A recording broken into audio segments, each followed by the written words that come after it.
ओम नमः शिवाय, जय महाकाल। देखिए कल है 21 सितंबर का दिन और इस दिन दो तिथियां एक साथ पड़ रही है। एक है मोरई छठ जो कि सूर्य भगवान जी को समर्पित होती है, दूसरी है संतान सप्तमी और इस दिन पड़ रहा है भाद्र पक्ष का गुरुवार जो कि इस दिन को बहुत ही खास और विशेष बनाता है। इस दिन दो योग भी बन रहे हैं, स्वार्थ सिद्धि योग और अमृत सिद्धि योग। अगर आपकी कोई मनोकामना, कोई विश पूरी नहीं हो रही है ना, तो इस दिन इस उपाय को करना मत चूकिएगा।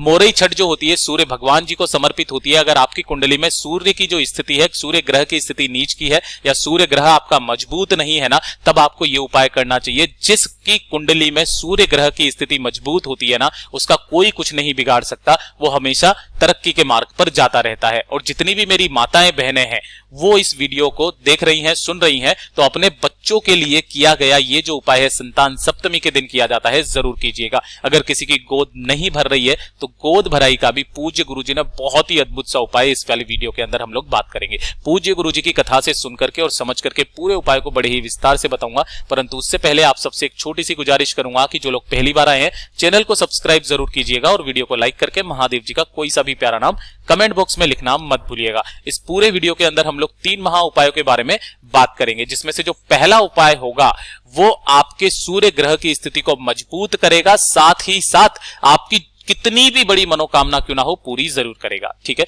सबसे पहले बात कर लेते हैं पहले वाले उपाय की तरफ। ठीक, देखिए पहला वाला उपाय, अगर आपके कुंडली में सूर्य की स्थिति मजबूत नहीं है तो जिसकी कुंडली में सूर्य ग्रह मजबूत होता है ना, वो हमेशा तरक्की के मार्ग पर जाता है, उसका कोई कुछ बिगाड़ ही नहीं पाता है। सबसे बड़ा ग्रह होता है सूर्य ग्रह। अगर आपके सारे ग्रह नीच के हैं, केवल सूर्य ग्रह अगर आपकी उच्च स्थिति पर है ना, उसी में आपका जीवन इतनी तरक्की पर जाएगा कि आपकी कोई बराबरी तक नहीं कर सकता है, इतना अद्भुत है ना। और मोरई छठ के दिन सूर्य ग्रह जी के लिए ही ये समर्पित होता है, तो ध्यान से सुनिएगा। इसके लिए आपको करना क्या है, थोड़ा सा लेना होगा गंगा जल, है ना। थोड़ा सा क्या लेना होगा, गंगा जल। गंगा जल लेना, एक लेनी होगी आपको बेल पत्र जो कहीं से भी खंडित ना हो, ना मिले तो आपको शिवलिंग से उठा करके और उसे धो करके काम में ले लेना है। 1 लोटा ले लेना शुद्ध जल अपने घर का, है ना, अपने घर का शुद्ध जल लेना। लेकिन ध्यान रखना कि जब भी आप इस उपाय को करेंगे ना, सुबह के समय आपको स्नान जो करना है, उस स्नान करने वाली बाल्टी में थोड़ा सा गंगा जल से ही आपको स्नान करना है, मिला लेना है, उसके बाद जल से स्नान करना है। ठीक है, तो आपने ये 1 लोटा शुद्ध जल ले लिया। अब इन तीनों चीजों को लेकर के पहुंचना कहां पर, मेरे देवादिदेव महादेव जी के मंदिर शिवलिंग के पास। अब ध्यान से सुनिएगा, क्रम ध्यान दीजिएगा।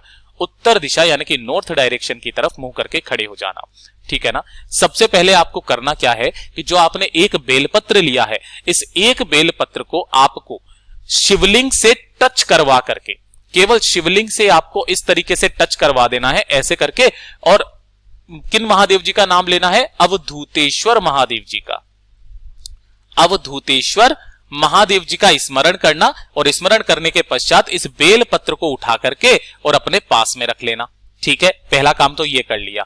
अब उसके बाद में 1 लोटा जो शुद्ध जल आपने लिया है, इस 1 लोटा शुद्ध जल को अवधूतेश्वर महादेव जी के नाम का स्मरण करते हुए, ओम नमः शिवाय, श्री शिवाय नमस्तुभ्यम का स्मरण करते हुए आपको 1 लोटा शुद्ध जल समर्पित कर देना है। ठीक है ना। जब ये जल बहता बहता जलाधारी से नीचे की तरफ आएगा ना, तो आप जितना जल हो सके यहां पर उसी वाले लोटे में रोक लेना, है ना।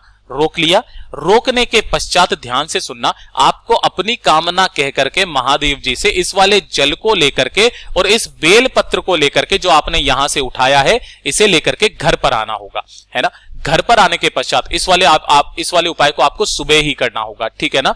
घर पर लाने के पश्चात इसी वाले लोटे में जितना भी जल है ना, उतने जल में से थोड़ा सा और जल अपने घर का शुद्ध जल भरना, इस पूरे लोटे को भर लेना। और पूरे लोटे को भरने के पश्चात इसके अंदर 2 से 4 बूंद गंगा जल की मिला करके, है ना, और इसी लोटे के अंदर आपको एक बेलपत्र जो वहां से आप उठा करके लेकर के आए हो उसे लेना और उसी से आपको सूर्य भगवान जी को अर्घ देना है। लेकिन ध्यान रखना, अर्घ देते समय जब आप अर्घ दोगे ना, तो आपके हाथ आपके सर से 8 इंच ऊपर होने चाहिए, है ना। और गुरुदेव ने, मैंने पहले भी आपको वीडियो में बता दिया है कि जब भी आप यहां पर जल समर्पित करते हो तो इसके छींटे उठ करके आपके पैरों पर आते हैं, है ना। तो पैरों पर अगर वो छींटे आते हैं ना, तो इसका आपको कोई दोष नहीं लगता है। पूज्य गुरु जी की कथा में ही सुनकर के आपको बता रहा हूं।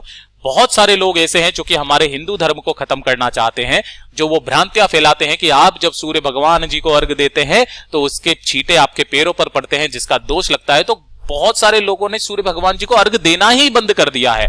यकीन मानिए कि जो व्यक्ति सूर्य भगवान जी को सिर्फ और सिर्फ कुछ नहीं तो 1 लोटा शुद्ध जल भी समर्पित अगर अर्घ दे देता है ना, तो उसकी कितने भी नीच का सूर्य क्यों ना हो, उसकी स्थिति में, उसकी कुंडली में वो उच्च की स्थिति में आ ही जाता है।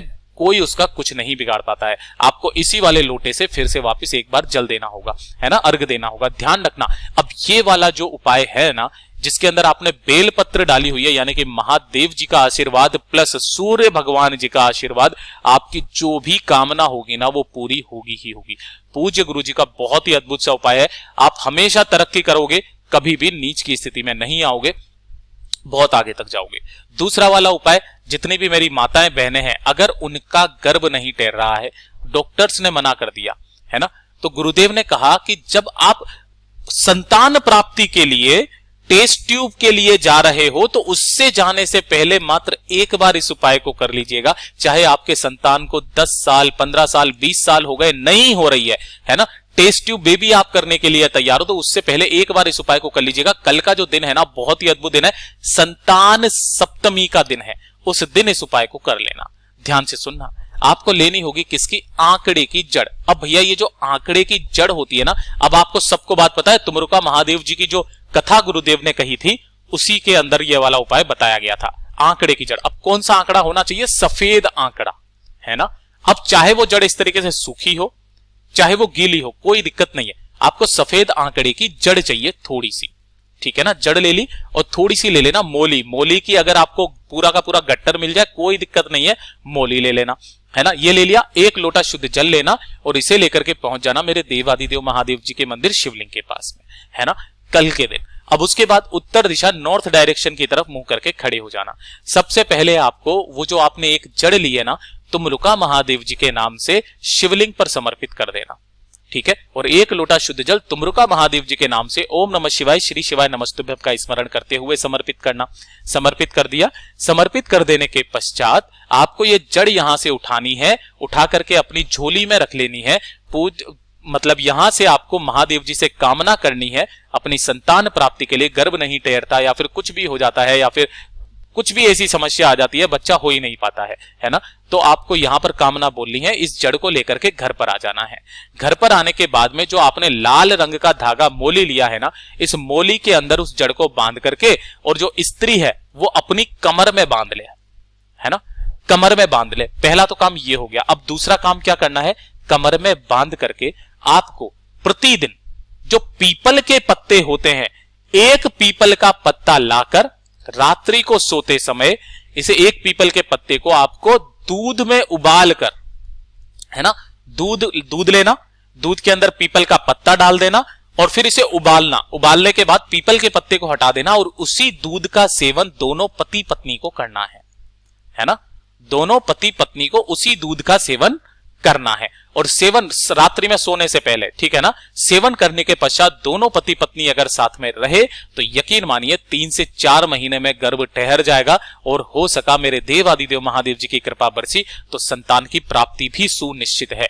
पूज्य गुरु जी का ये वाला उपाय बहुत ही ज्यादा खास और अद्भुत है, जरूर कीजिएगा। अब बात कर लेते हैं अपने बच्चों के लिए। अगर किसी भी माताओं बहनों के लिए उपाय करना है कि बच्चा जो है वो पढ़ाई लिखाई में कमजोर है ना, या फिर वो थोड़ा सा उसमें बल बुद्धि नहीं है, विवेक नहीं है, बल बुद्धि विवेक के लिए यह वाला उपाय किया जाता है। बल बुद्धि और विवेक के लिए यह वाला उपाय किया जाता है। अगर आपका बच्चा गलत रास्ते पर जा चुका है ना, तब भी आपको यह वाला उपाय करना है ना, या फिर अपशब्द बोलता है या पढ़ाई लिखाई में ध्यान नहीं देता है। ध्यान से सुनना, संतान सप्तमी के दिन आपको थोड़ा सा शहद लेना है ना, थोड़ा सा ज्यादा शहद ले लेना। एक डिब्बी जो थोड़ी सी आती है 20-25 रुपए वाली, वो ले लेना। उसके साथ ही लेना होगा 1 लोटा शुद्ध जल, अपने घर का ताजा जल ले लेना और इन्हें लेकर के पहुंच जाना मेरे देवादिदेव महादेव जी के मंदिर शिवलिंग के पास। सुबह जाना चाहो सुबह चले जाओ, शाम को जाना चाहो शाम को चले जाओ, कोई दिक्कत नहीं है। उत्तर दिशा यानी कि नॉर्थ डायरेक्शन की तरफ मुंह करके खड़े हो जाना। जैसे ही आप यहां पर खड़े हो गए या फिर बैठ जाना, बैठ जाने के बाद माताएं बहनें जो भी इस वीडियो को सुन रही है देख रही है, अपने बच्चे के लिए इस उपाय को कर सकती हैं, ठीक है ना। आपको सबसे पहले जो है मेरे देवादिदेव महादेव जी का अभिषेक करना होगा शहद से। किनके नाम से, तुमरुका महादेव जी के नाम से ही। तुमरुका महादेव जी के नाम से इस शहद से आपको अभिषेक करना है। अच्छे से पूरी की पूरी शिवलिंग पर आपको लगा देना है। लगा दिया दोनों हाथों से। उसके पश्चात आपने जो 1 लोटा शुद्ध जल लिया है, इस 1 लोटा शुद्ध जल को देवादिदेव महादेव जी के ऊपर समर्पित करना। ओम नमः शिवाय, श्री शिवाय नमस्तुभ्यम का स्मरण करते हुए तुमरुका महादेव जी के नाम से ही जो भी जल बहता बहता जलाधारी से नीचे की तरफ आएगा ना, उस वाले जल को आपको एकत्रित करना है और उसी वाले जल को उस बच्चे को लगातार थोड़ा थोड़ा सा, या तो आप इसके अंदर थोड़ा सा गंगा जल और मिला लेना घर पर ले जाने के बाद में, और 3 दिन तक जब बच्चा रात्रि को सोने के लिए जाए ना, उससे पहले उस बच्चे को कैसे भी करके लगातार 3 दिन तक पिला देना। बस आपका बच्चा अपने आप ही अव्वल आने लगेगा। अगर उसमें बल बुद्धि विवेक की कमी है तो वो बढ़ने लगेगी, गलत रास्ते पर है तो सही रास्ते पर आने लगेगा। पूज्य गुरु जी के ये सभी उपाय बहुत ही ज्यादा खास और विशेष से जरूर कीजिएगा। और अगर वीडियो पसंद आता है तो लाइक जरूर कर दीजिएगा, चैनल को सब्सक्राइब जरूर करना। मिलते हैं अगले वीडियो में, तब तक के लिए ओम नमः शिवाय, जय महाकाल।